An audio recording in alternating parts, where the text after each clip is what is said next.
And we're ready to start on our next project, which is the friction wheel. Down under here somewhere. Okay, here we go. Here's the friction wheel. Now obviously I've removed the front of the wheel. Okay, and there's the friction wheel. You can see how it makes contact with the rubber contact on the outside of the water pump pulley. How it rides on the outside of the serpentine belt here, and it does so by being pulled up, and it's just a, you can't really tell from here, but it's a steel, non-grooved, just flat pulley, and it's kept under tension by this device up here. And it's got this clever little release that can be pulled out, and you can see that's releasing the tension on the pulley, and there's a hole in the, there it is. I'm sorry I couldn't have showed you that better, but there's a hole right in the middle of the belt here, this little belt that comes out, and there's a little hook for it, and if you hook it, you've now taken all the tension off this pulley. So now there won't be any extra tension on these bolts. I'm hoping that's not in the way. Basically, the tough one, these two, you can see them. They're not going to be that hard.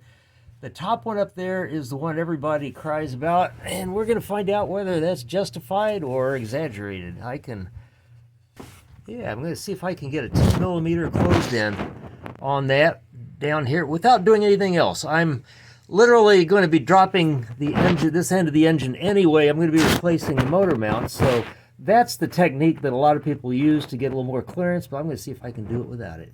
Okay, and honestly, it's just not that bad. You do have to have a wrench that's got just a little bit of offset on it, so like this one. And you just snake the wrench up behind, and you can feel with your fingertip, and you can place the wrench on the bolt head, and it broke loose quite easily. Okay, I'm on it right there, so I'm doing this one-handed. It's a lot easier with two, folks. So again, just turn it, and just keep turning it until it comes out, and then we'll work on the next two. Okay, that one's out. I'll admit it is a pain. You got the last little bit, it's loose. It's almost harder to get out because it's so loose, but you can reach up and poke and twist it with your fingers, get it out. That took me 5 or 6 minutes, I suppose, which is longer than a bolt that big should, but hey, that's how we roll. Now we're ready to start on these next two. Hopefully I'll be able to get to them around this little gizmo. I think I'll go for the top bolt next, because always do the hardest one first and the next hardest one next, etc.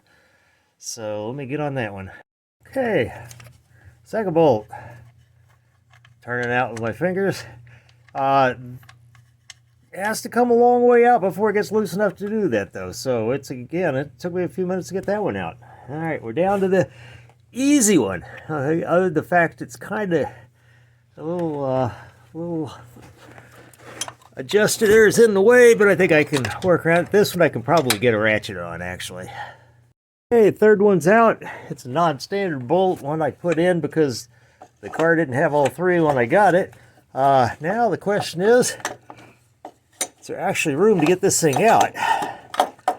Hadn't really considered that, so that is tight, folks. But I'm telling you, it's missing by a millimeter. I'm going to use two hands and wiggle it, and I got to tell you, you notice the subframe is missing. That's because I just put a clutch in this, so I decided to do this. So that does give me a little more movement. Not sure if it makes it better or worse for getting this out, though. Doesn't matter if it comes out. So, all right, we're ready for the replacement. Speaking of subframe, at any rate, here's the new and the old. You can see identical. The reason I'm replacing this one is you really can't hear it, but it was making enough noise it was obvious from outside, and if it's that noisy now, it's not going to be long before it's getting downright abusively loud. So out she comes. It's much easier to do this while I get everything apart anyway. So, all right, again, we're going to pull the pin. hook it, and we are ready to install the new one. And again, this time it's kind of backwards. I'm going to install that bolt, then the hard one. And I'm not going to torque any of them down until I get them all in place, so I can get the wiggle I need to get all the bolts placed. So let's go ahead and get it in there. Okay, bottom one is slightly snug, just finger tight. Top one, the number 2 is in place. It's fiddly to get it in there, folks. You just have to hold it with your fingertips until you get the tip in place. Walk it in, and then start applying some pressure. But we are making progress here, folks. I'm just going to turn that one down a little bit, and then I'm going to try to place number 3, which goes right back there. Turning the bolt a little bit, pulling the wrench off, keeping your fingertip on the bolt head through the wrench, replacing it, and you're just basically using the wrench as a ratchet, essentially. It's slow ratchet, but it's getting it done. So just rinse and repeat, where you just rock it back, grab another flat, turn it, and just keep doing that until it's snug. Again, you don't want to get it tight yet. And these bolts, for some reason, get pretty tight way before they're seated. So keep an eye on it, and then right before it snugs up, which is right about there, I'm going to place the 3rd bolt in there. Okay, it's placed. I'm finding that I can actually spin it with the wrench, which would be good, because otherwise you have to just turn it by hand. So spin it in as tight as you can get it by whatever method you can use.